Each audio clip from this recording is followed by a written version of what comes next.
අයියා. ඔයා නිකන් රිලෙවෙක් වගේ.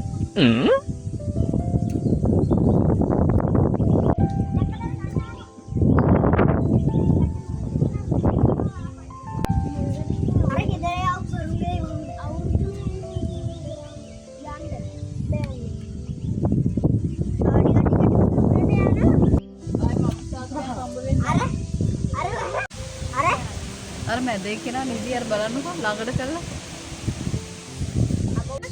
zoom කරේ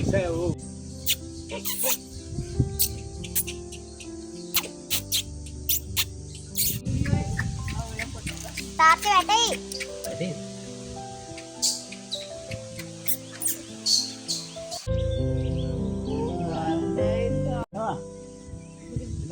තාත්තේ ඇඟට පණි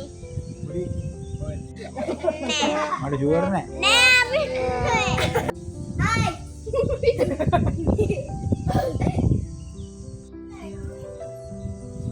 යාළු දෙන්නෙක් ඉන්නවද? යාළු දෙන්නේ නේ.